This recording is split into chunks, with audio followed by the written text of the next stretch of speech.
Sway. Sway. Sway. Sway. In the morning. In the morning. In the morning. Shay 45. Wake your fuck ass up. Sway in the morning, Shay 45. Trevor B. Citizen of Sway in the morning just stepped in here. Of course. Astrophysicist himself. He's my teacher. Ooh. He's my instructor. He's my mentor. Growing up as a child, I was always into science. And then hip-hop pulled me in a different direction, but I realized there was science in what we were doing called breakdancing, right? Because it's all about balance and gravity and, effort, and pulling and pushing, all sorts of things. So I found science in that. And breakdance. It's a science to the lyrics we write. Dropping science. You know what I mean? When we trigger our minds to jot these things down on paper. So when I watch this man who came on our show before, and it made me famous because I had him on the show. For real. He made me sound smart. I people, I didn't know you had all that in you. And I've been watching Star Talk. I watch all the things he does. He's back with us. The one and only deGrasse Tyson is here.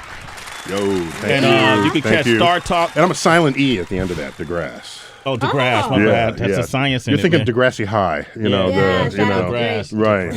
Right. I did that last time you were here, too. That's right. By the way, I didn't know you used to break dance. Is that right? Yeah. I come from the culture, man. Yeah, there's a lot of angular momentum in breakdancing. Talk about that. Okay. Yes. You know, ever see ice skaters where they bring in their arms and they rotate faster? Mm-hmm. The breakdancers, they'll start kind of extended on their ass, rotating, and as they bring themselves in, they spin up. And the closer they get to their rotational axis, the faster they will spin. And then they just spread out again, and you slow down, and you can hit the marks. So it's a lot of physics in that. A lot of physics. Yeah. So what is the parallel between that and how oblate sphere, is it sphenoid? Spheroid, yeah. Spheroid. What's the correlation in that? Yeah. Oh, you remember that? I'm telling you.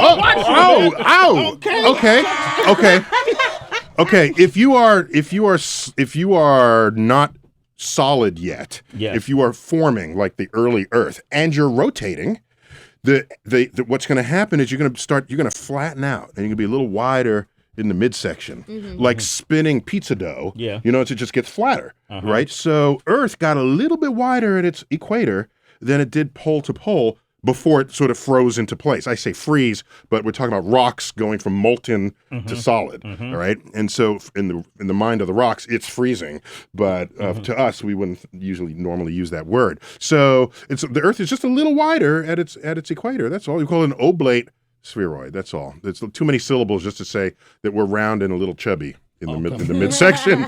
That's all. And that's been the argument on why the Earth. Part of the argument of why the Earth isn't flat. No, it's not even no. Shut down. Someone could say it's an argument. That don't make it an argument. Okay, I was going to ask you. It's a few miles wider at the equator than at the poles. If you shrunk Earth down to the size of a cue ball, it would be one of the smoothest, roundest cue balls ever made. That's how round Earth is. The fact that I can tell you that it's slightly wider at the equator is because we have very accurate tools to make that measurement.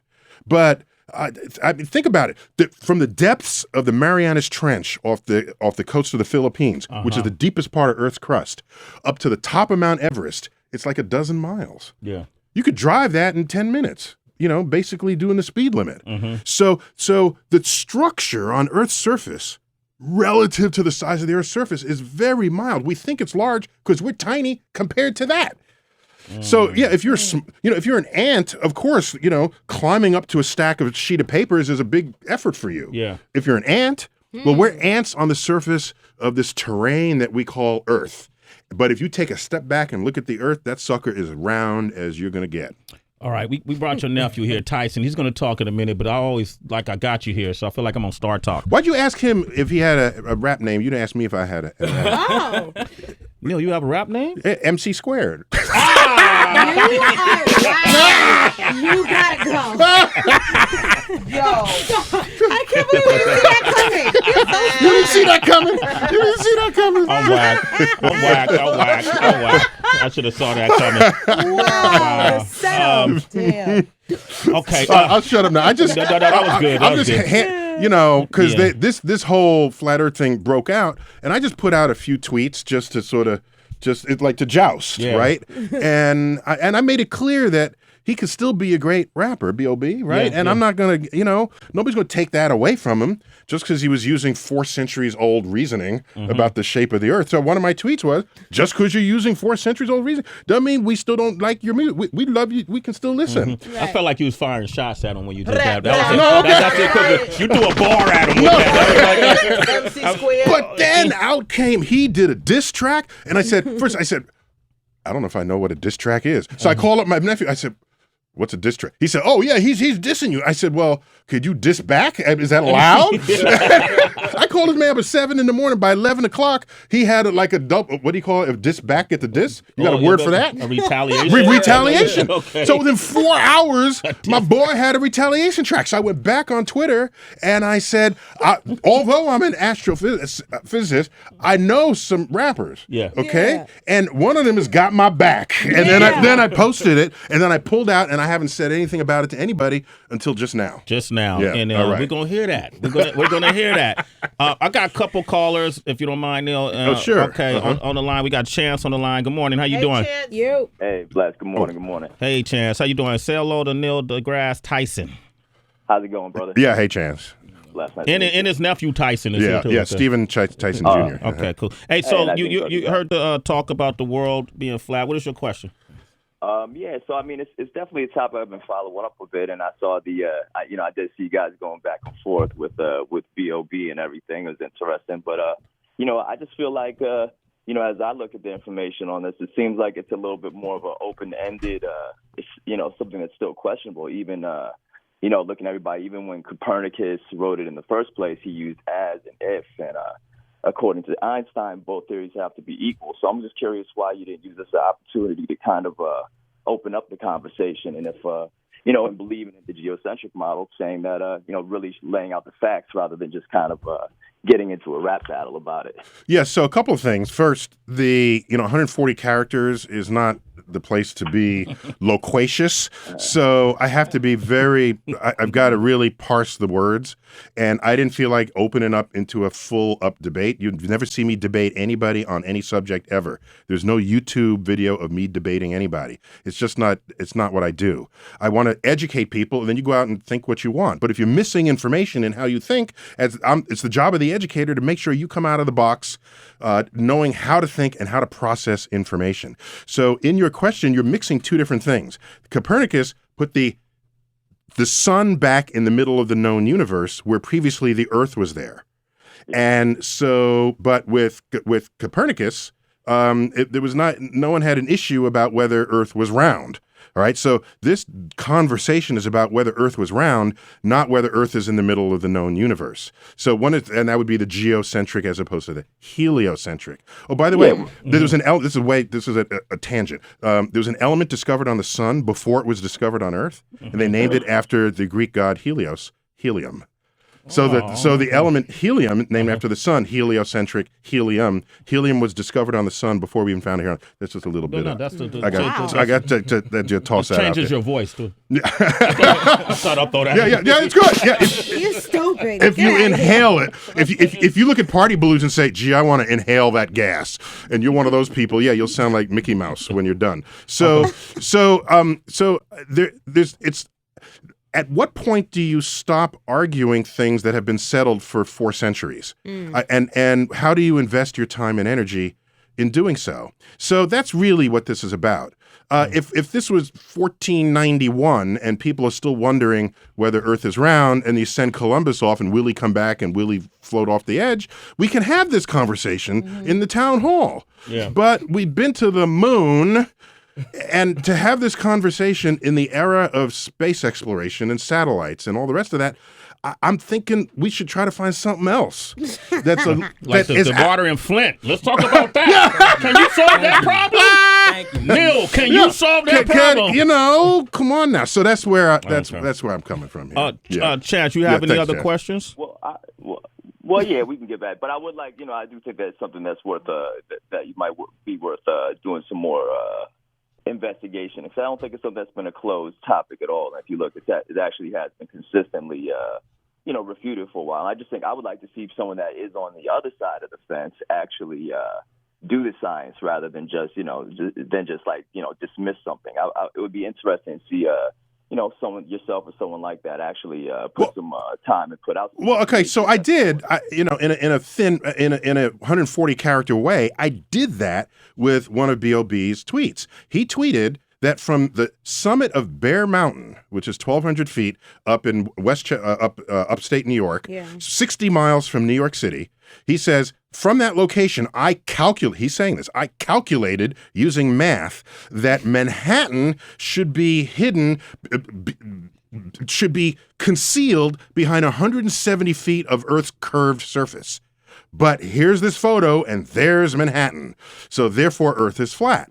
So first I had to correct this calculation. It's actually 150 feet of Earth's curved surface, not 170. Not a problem. So then I said, let us block 150 feet of view of Manhattan. How tall is a 150-foot building? It's 15 stories. Okay. So you're looking at this picture of Manhattan. There is every building taller than 15 stories, which is every building in Midtown and every building in downtown. And those are the only buildings you see in that photo. All right? Is anybody thinking that way about this picture? No. So I put that out there. Okay. But I didn't want to, let's clear this up. This is not a beef between you and B.o.B. I think B.o.B. going out saying that honestly is bringing more attention to science as a whole. So here's the I'll shut up after this. Yeah, okay. So I didn't need to go there except in the Venn diagram of his Twitter followers, which is many, more than 2 million, and my Twitter followers, there's some overlap apparently, and so in that overlap. When he started posting these tweets, they were coming to me and say, Neil, I love B.o.B, but you got to do something. Come on. It was almost like protect him from himself kind of thing. Oh. And so they were calling me out. And still that's not enough until I looked at the tweets and he's saying, I'm using physics and I'm using math. You're going to say you're using physics and not get the right answer? I got to jump in. So that's when I jumped in. Do. That's all it. right. But in all fairness, I appreciate him bringing this to the attention because these are like, what Chance was saying, it's fun to have this conversation. Yeah. And you've made science hip and fun for a lot of folks who otherwise, I sit up and watch Star Talk all the time. And I'm amazed that there's at least half a dozen rap tracks out there now talking about Earth and its shape and arguing back and forth. So if anything, I do embrace the conversation that people are having. Yeah. Tyson, I was trying to hook your uncle up with Logic. Word. Yeah. That would be it. No, I've got email from Logic that we're supposed to connect for a Start Talk interview. So he's on my radar. He's on your radar. He's on my radar. Okay. I got him. You got to do that. Okay. Yeah, I've been like totally overwrought last few months, but I'm going to Neil, pick that up. I got you, man. I got you, Neil. All right. We got Logic. Right. Okay, we're going to come back, and then we're going to meet your nephew. All right. Chance, thanks for your call. Thank you. All right. And then here's what B.o.B. put out, Flatline. Food is for the last time. Yeah, Neil. Yeah, Neil. Damn. Okay, so that was the Flatline. That was B.o.B. And it got triggered from a online conversation that was taking place about whether or not the Earth is flat or round. Your nephew. Because you don't write raps. No, I don't. You don't write raps, but you wanted to. I know somebody who does. Yeah, and can you introduce him? I would be delighted to. My nephew, Tyson Jr. He's a graduate student. I feel like there's a game show. He's a graduate student at Arcadia University outside of Philly, and you're getting your master's degree. Doctorate. Oh, doctorate. Oh, damn. I finished my master's. Ow. He's moving right along. Okay. Doctorate in what was that? Educational leadership. Educational leadership. And you're focusing on inner city and hip hop culture and how that could work. So I turned to you when I got dissed. And I said, what do I do? Where do I go? Who do I talk to? And you hooked me up that morning. And you put out a rebuttal diss rap. Yeah. I mean, so because you rap. That's what you do. I've been doing this for the last at least my whole life, but like really going at it, I'd say the last 10 years. Yeah, 10 years. And then within the last 6 months, like actually being like, you know what, I'm leaving my job, I'm putting my money on the table, I'm hitting the studio, I'm making this my life. Okay, and that was just within the last. So 6 I can't months, vouch for your raps because I'm an astrophysicist. Right. But you are in rap. You are in the patron saint of rap space here, right? This is holy. First of all, I'm sitting between Heather B and Sway. As far as hip hop culture alone, you can't. You didn't explain that well enough, Neil. By the way, I'm sorry. All right, anything above that, that's where he is. He's in rap heaven. And Tracy G over there as well. What was your job that you quit for this? Well, so I've actually had a lot of different jobs working with youth, helping them get into and through college. I've worked at the Harlem Children's Zone. I've worked at Philadelphia Futures. I'm currently doing multimedia for the Black Male Development Symposium. But my last real formal 9-to-5 was with Philadelphia Futures. And some of my students, I mean, they heard some of my music, they knew I rapped, and they were like, yo, like, if you're going to really do this, because I mean, these are high schoolers talking, if you're going to really do this, you got to really go for it. And I've always known that, but I've always had to pay my bills. So it was like, and pay back student loans and stuff. So it was like, all right, bet. Like, I'm going for this. Like, this is it. Like, you can either take off and fly or you can take off and fall. Either way, I'm going to take off. So. Okay. And so your first, I mean, this isn't your first song you recorded, but this is the one that's going to get the attention because of your uncle here. It apparently got a lot of attention. Yeah. It's his father or mother, your sibling? My brother is his father. Okay, cool. Older brother, younger brother? He's 2 years older than I am. Yeah, Stephen Tyson Sr. Okay, great. He went to high school of music and art when we grew up, and I went to the Bronx High School of Science. Just a shout out to the specialized high schools of New York City. That's what's up. Yeah, all right, yeah. We're gonna play this song, man, and you don't get no pass because this is your uncle. I don't even want no pass. I don't even want no pass. It's the science. It's the science. All right. If your shit is whack, it doesn't get played. That's It's called that natural selection. All right, there you go. Darwin in motion here. All right, cool. So what's it called, Tyson? So the track I ended up doing back to be able to is called Flat to Fact. So that morning I woke up, my whole timeline, everything. B.o.B dropped a diss track. My friends were like, yo, he dissed your uncle. Like, I was like, what is going on? I love it. Like, and so then I start texting him and I was like, did you hear about this diss track? And he was like, yeah. And I was like, well, I could help you write something, ghostwrite, whatever. Like, whatever you wanted to do, because he has musical connect. Like, whatever he was planning on retaliating with, I would be offering to help. And he was like, well, why don't you just do it straight up? And so my first thought was like, all right, fine. Like, I'm just gonna write this. I heard the line about the vest, and that was it. And so I just started writing. I shut my shades and the blinds and everything. Just started writing, and it was like a parody. Like, I was like, all right, what can I do to really, because first of all, it's an irrelevant conversation to me. Flat Earth, get out of here. I don't need to have that conversation. But since you came at my uncle and you're going to be spitting all this stuff, I might as well respond on his behalf. And I didn't think it was going to get the attention it got.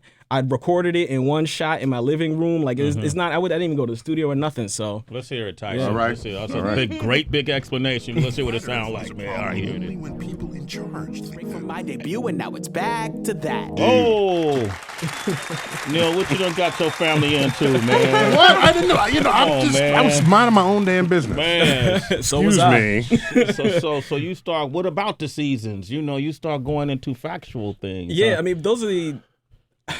Well, we don't even have to. Y'all have explained the world is flat well enough. Now, this is your first entry into the rap game, right? And then you took the back-to-back theme by Drake and just parodied it. You parodied the whole thing Drake. is a joke to me. Yes, it's a joke. This conversation is a joke. The Earth's not flat. Let's keep it moving. Okay, let's talk about Black Lives Matter. Let's talk about the actual things that are going on this Earth that is messing things. Like, we don't need to talk about flat Earth. Come on. Okay, and is that your style, or you just did a parody? What do you? No, like? That was straight up a parody. Because that's a back-to-back is a Drake track. I don't know if you heard that. Yeah, and then that style he chose is a Drake style. Exactly.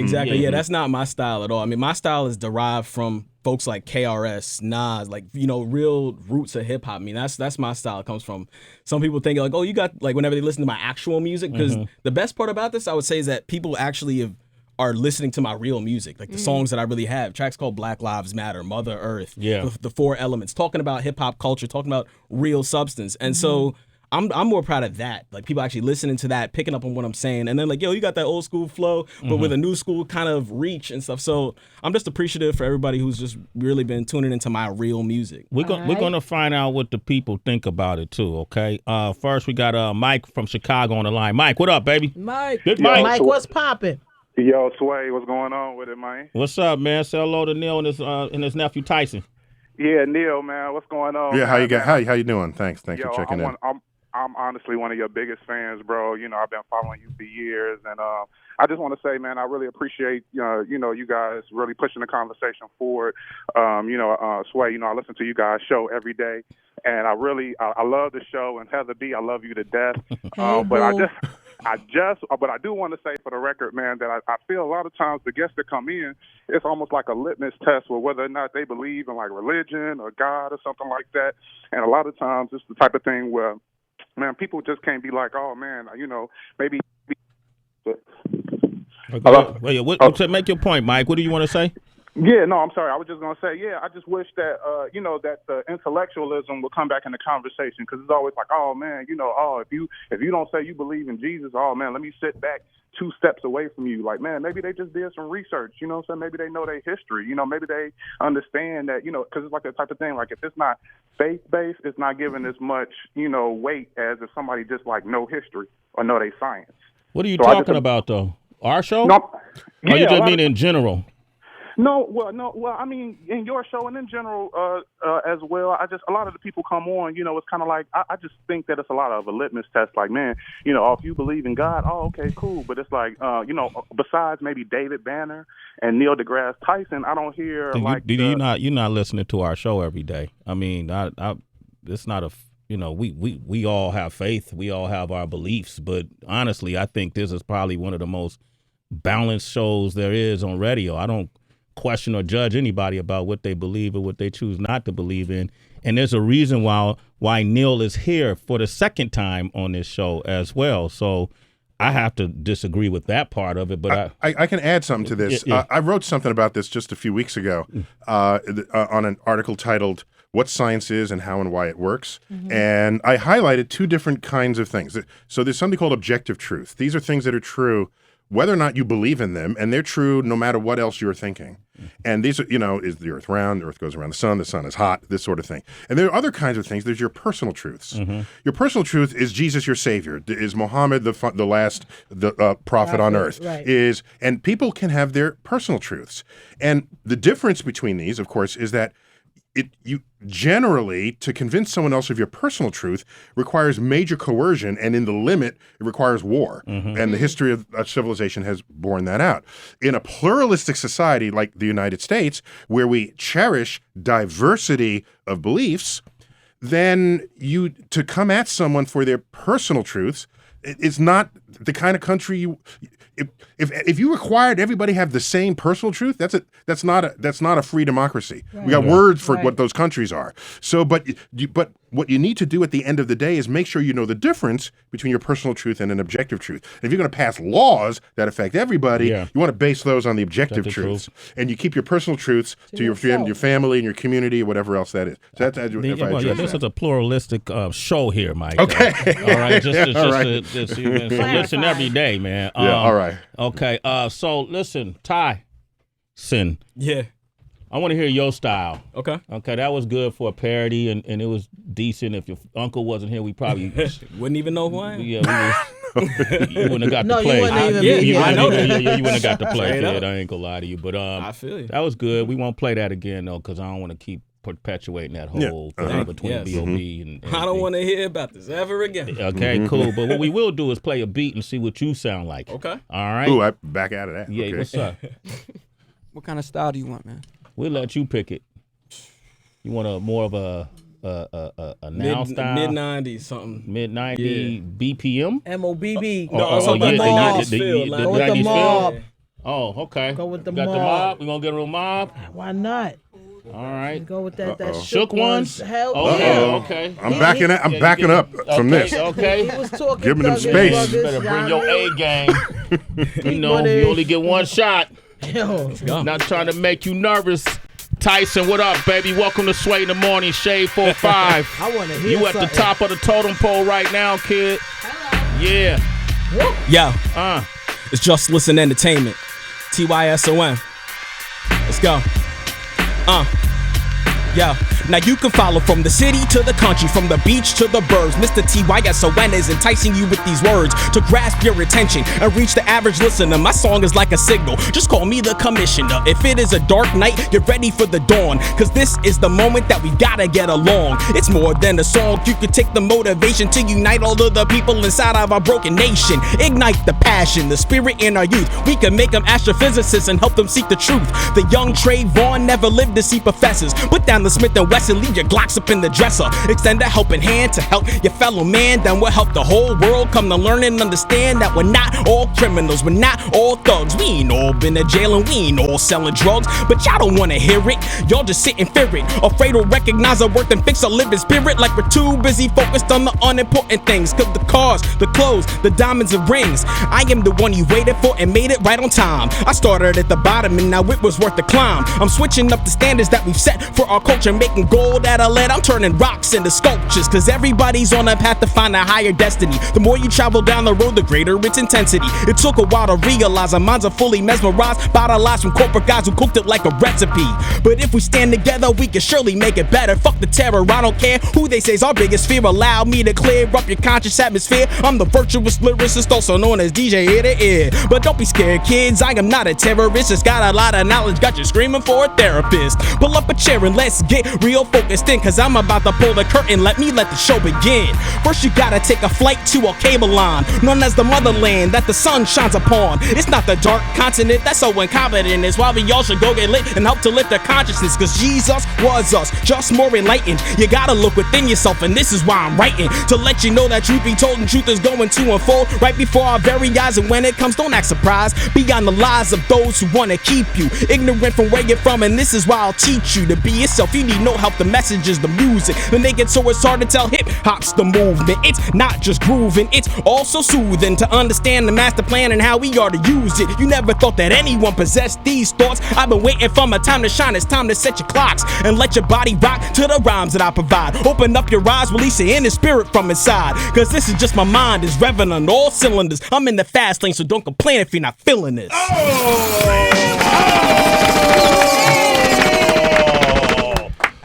His name is Tyson, the MC.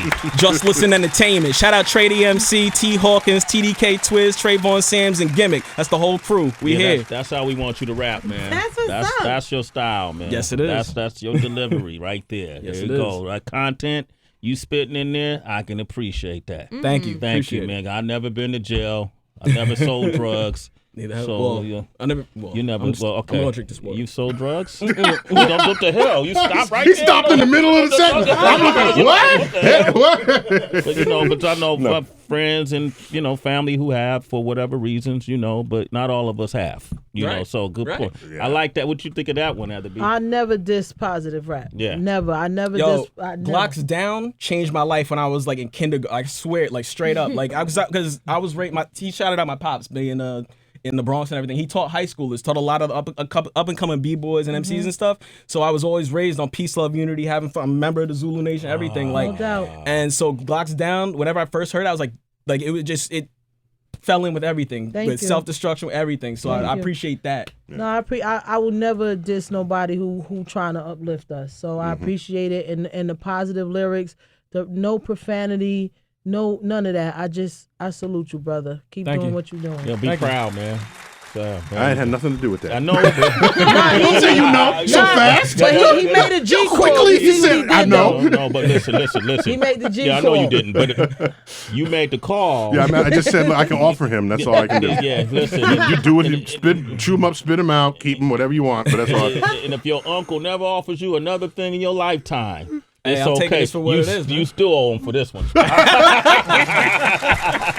Hey, good job, man. Tyson, how can people reach you? I want the citizens to hit you up and tell you what they thought of your freestyle. I'm on Twitter at Mr_Tyson. You can just hit me up at justlistenent at Gmail. It's JUSListenENT at gmail.com.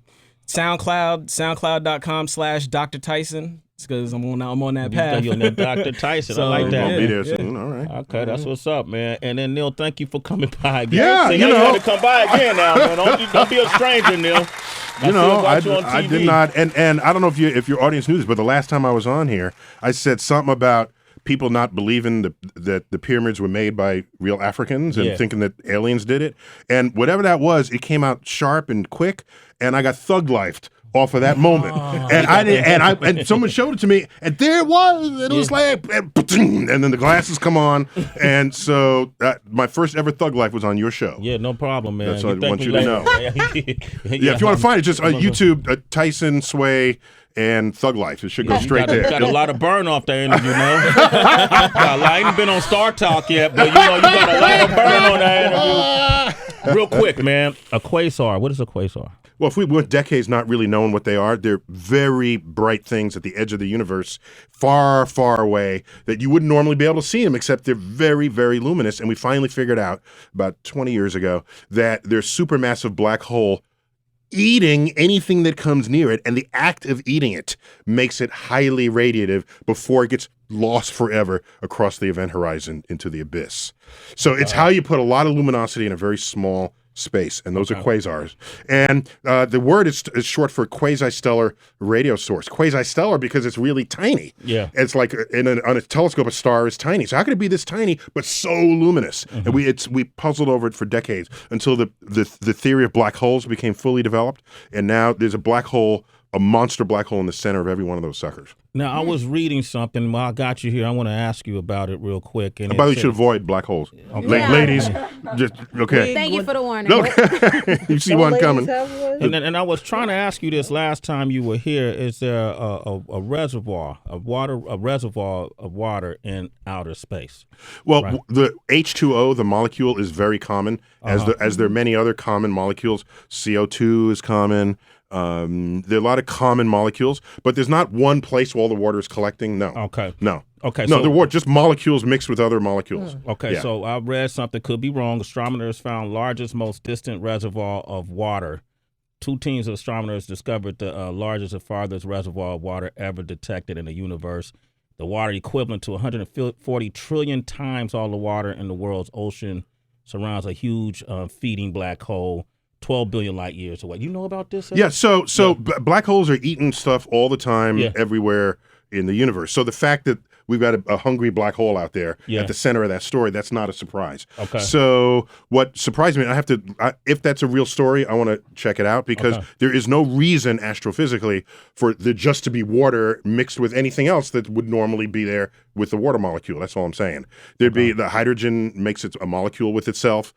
Most of it should be that, and because most of the universe is made of hydrogen. So I'd have to check it out. Maybe they just found, maybe they decided to just look at the water and to tell you how much water there. We do the same for the center of the galaxy. Yeah. Alcohol. The alcohol molecule is out there in space too. Yeah. And so you can calculate how much alcohol there is in the center of our galaxy, which I wrote an article on this called The Bar in the Center of the Galaxy, because the shape of our galaxy has a bar, and I said how much alcohol is in the bar. So you got to do some fun things. So I focused on the alcohol, and you could stock 1,000 years worth of binge drinking in the amount of alcohol that's there. But Praise the Lord. Oh my God, I can't wait to die. You go to the center of the galaxy. I know where I'm going. You're going where the alcohol, right? Amen. So what you got to do, you got to get this molecule of alcohol here and another molecule, add it all together, and then you get a drink out of it. But it's not that efficient, is what I'm saying. Efficient. Okay. Neil, Jack Daniels is a way faster way to get the alcohol together. Okay, great. You haven't seen any extraterrestrials since I talked to you last. I'm not authorized to divulge that. Yeah. Wait, is the mic on now? Is the mic? The mic is off now. Okay, I'll tell you. Don't tell anybody. I watched X-Files. Don't do it. All right, Neil deGrasse Tyson. Thank you for coming by, Tyson. Appreciate it. Thank you for coming through. Doubt. We'll be posting this on Sway's Universe, okay? Looking forward to it. So good luck with that, okay? Thank you. And keep up that direction, man. There's nothing wrong with that balance. Yeah. Make some party records too, but there's nothing wrong with that balance, okay? Of course. All right, cool. Up next, we got Celebrity Wire. Yup, and Rita Ora is getting sued for $2 million. I'll tell you why. Shade 45. It's Sway in the morning, only On Shade 45.